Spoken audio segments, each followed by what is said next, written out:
Someone had asked at the last webinar that I passed the CPC exam, now what? I can't seem to find anyone who will hire me.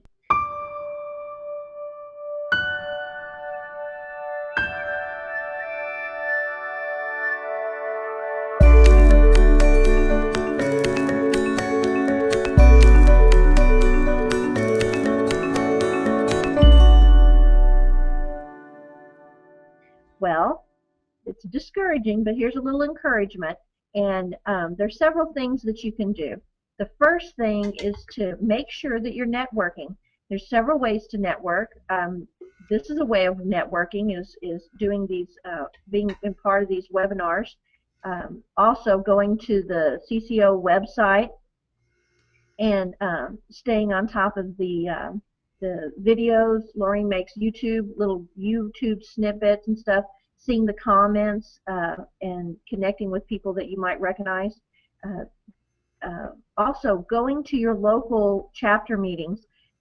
I keep saying how important that is, and it's not because I'm the president of our chapter, but it is, but it is really important because that's where your future coworkers are going every month, and that's where your future employer is going to go.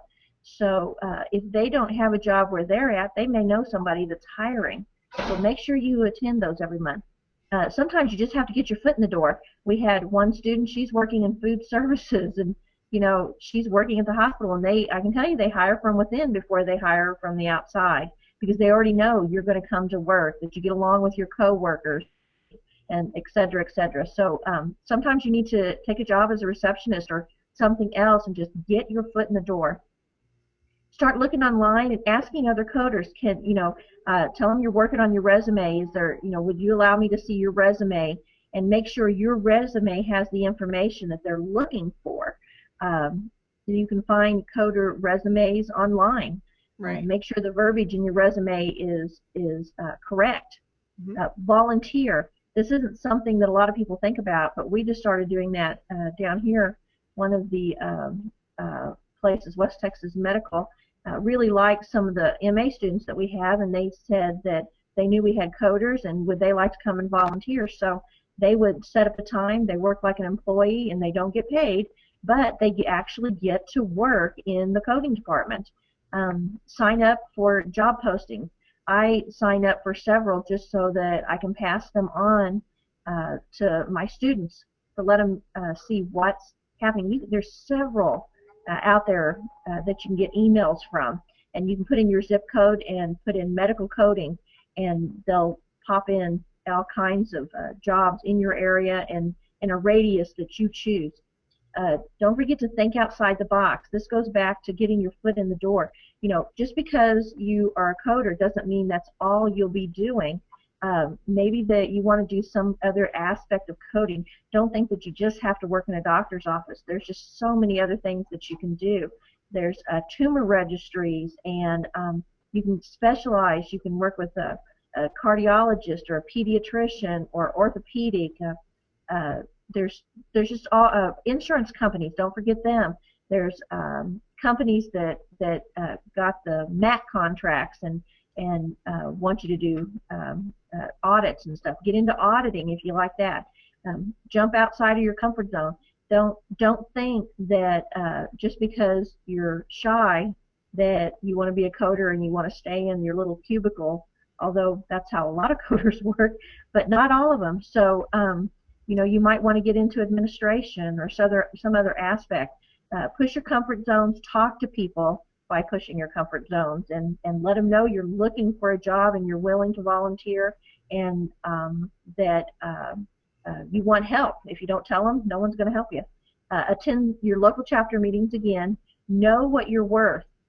You have spent a lot of money getting yourself educated as a coder, so make sure that you're confident when you walk in to talk to somebody. Let them know that you've taken additional training, that you're constantly staying in touch to the changes, and you're getting your APC Coding Edge magazine, and that you network, and then they will look at that as a positive thing in an interview. And again, last, stay positive. Don't let yourself get down. And go into the network sites like on the AAPC. There's some things, the new one on the CCO website. You can get in there and ask questions. You know, say I'm getting discouraged. What can I do? And that new site that Laureen's got, other people can post on there and answer for you and tell what they did. Right. Thanks, Alicia. I also want to show you guys on the codingcertification.org website. We've got this search box here, and we've got a lot of articles because we're very sensitive to, you know, how hard it is to get that first job, especially, you know, when you're newly certified and you're all excited, you got the certification, and you're like, now what? And it's a big thing. I see it on the AAPC discussion boards, on the Facebook groups. So we've got several articles. If you come here and you type in job search, and this is good for other kind of research that you want to do to see if we've written an article or done some research for you. And this search box does it in relevant order. It's looking for every post that has the word job or search in it. And if it has job and search in it, it's going to be first. So here's a really good one: medical coding job search tips. This one, studying for the CPC cert exam, had a question in it. Job prospects for an AAPC certified coder versus an AHEMA certified coder. 10 medical coding tips to land your first medical coder job, medical coding from home, etc. You get the point. So, you know, use the resources that we've put out there. And, you know, certainly if you have any questions that it doesn't answer, tap into us. CPC exam tips, coding certification training, and CEU credits. Go to www.codingcertification.org.